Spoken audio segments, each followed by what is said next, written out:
The Notebook. It's a romantic drama, and I'm told it's quite sad. Sometimes the film review open challenge gives me something familiar like Infinity War, and other times it gives me a film I know nothing about. Though judging from the reactions I got when I posted the results online, people seem to like this one. Let's hope this isn't as unpopular as my opinions on Clueless or even The Goonies. Right, let's get on with it then. Here's my review on The Notebook. Duke and Miss Hamilton live in a care home. Miss Hamilton has dementia, and Duke believes that reading a story of two lovers, Noah and Allie, will help her memory. South Carolina in 1940, Noah sees Allie at a carnival and decides to pursue her until she agrees to date him. The two are from very different backgrounds, with Noah being a poor manual labourer and Allie being a rich girl about to head off to college. The two get on really well over a summer when they aren't arguing, but a strain is placed on their relationship when Allie's parents, who disapprove of the coupling, announce to Noah that Allie is going to New York for college. After a blazing row with her parents, Allie vows to stick with Noah, but Noah instead breaks up with her because he can't provide for her and college is best for her. They drift apart after Noah writes to her every day for a year and doesn't get a reply. Unbeknownst to him, they're being intercepted by Allie's mother. During the war, Allie becomes a nurse and meets Lon, a wounded soldier. She eventually dates and gets engaged to him. Meanwhile, Noah has built the house that he and Allie spoke of but won't sell it, despite some really high offers being made. Allie goes to see Noah after seeing him in a newspaper. They're initially platonic, but after getting caught in a storm, Allie asks why Noah didn't write to her. After Noah tells her that he sent 365 letters, one a day, they spend the night together. It looks like happily ever after until Allie's mother comes to the house and tells Allie that she too was in a similar relationship at her age, but chose security over passion even though she loved both men dearly. She encourages Allie to make the same choice, but gives her the letters she intercepted from Noah so that she can make a fully informed decision. Allie initially chooses Lon after arguing with Noah, but after nearly crashing her car, she reads one of Noah's letters, leaves Lon, and lives happily ever after with Noah. Sort of. Duke in the present has been trying to get Miss Hamilton to remember that she is Allie and he is Noah, despite their family, who Allie doesn't even recognise anymore, and the doctor in the care home saying it's no use. Duke surprises Allie with a candlelit dinner, and for a few moments she remembers everything, but then very suddenly forgets, which causes Duke to have a heart attack and get rushed to hospital. Allie is also taken there for some reason, and Duke sneaks out of his room to find her. Allie remembers who Duke is. She's the one who wrote the notebook years ago with a foreword saying, "Read this to me and I'll come back to you." The two fall asleep together, but neither of them wake up. Have you ever seen a film that you have no real strong feelings over? The Notebook is a film I feel very meh about. It's not must-see, but it is a competent film. I will say that Ryan Gosling and Rachel McAdams have a great chemistry together, even if the characters go from loving each other to hating each other really, really quickly.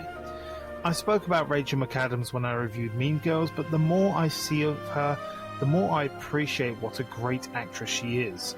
She can fit into any time period, play a bitch, a sweetheart, or in the case of Red Eye, someone who's so desperate to save her family that she becomes super resourceful. Ryan Gosling does a good job as Noah, even if at one point he does look a bit like Ryan Reynolds.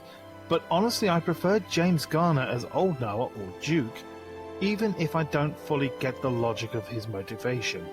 It's mentioned that Duke has had 2 heart attacks in the past 18 months, and he has presumably a third one at the end. This comes about when Annie forgets who he is immediately after he spent an entire day reading to her to try and get her memory back. Duke even mentions that it's perhaps only 5 minutes that she'll remember him. So here's the thing. Duke has volunteered to leave his kids and grandkids to live with Allie, someone who only recognises him for a few minutes at a time after he spends a day reading to her. But this also causes his health to deteriorate. Is that really worth it? Really? Cutting the rest of your family off? Killing yourself for a few minutes? You can call me a cynic if you like, but that's bonkers. By all means visit her, but don't end your life and deprive your family of you. They've accepted the loss of their mother, their grandmother. Don't get me wrong, this sentiment is there, but for a couple that switched from loving each other to hating each other in the past, that's too much of a leap for me. I will say something positive though for balance. I like the structure of Duke telling a story to Ali and cutting between the present and the past. It's a balance between The Green Mile, which barely did its toll, and Nocturnal Animals that did it really badly. And incidentally, both reviews are in the Film Review Open Challenge. I'm confused though by the reveal of Duke as Noah and Miss Hamilton as Ali. The film starts out wanting to make it a secret, but then reveals it way too early when frankly, if it was telegraphed anymore, it'd be a newspaper. That joke won't work outside the UK. The slow piano pieces are beautifully arranged around the movie, and Duke's narration really helps keep the pace going.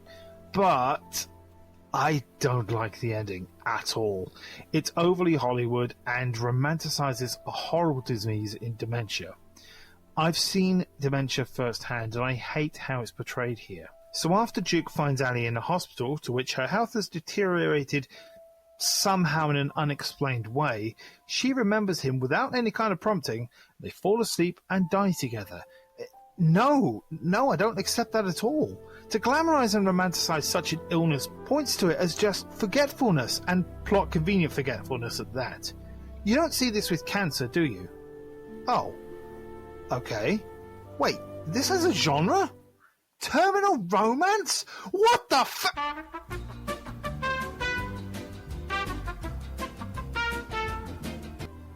I take it back, I guess I do feel something for this movie. The Notebook is a perfectly okay movie with a couple of major things that really bother me. Fundamentally, it's absolutely fine, and I know a lot of people like it. I can appreciate a romantic film, but this just isn't it for me. I can appreciate the acting, but I really don't like the material, and I don't plan on reading the original novel to see if it's any better. I'd make a joke about forgetting I ever saw it, but then I'd be a hypocrite, wouldn't I? Coming up next for the Film Review Open Challenge is The Draftsman's Contract. In the meantime, though, thank you very much for watching.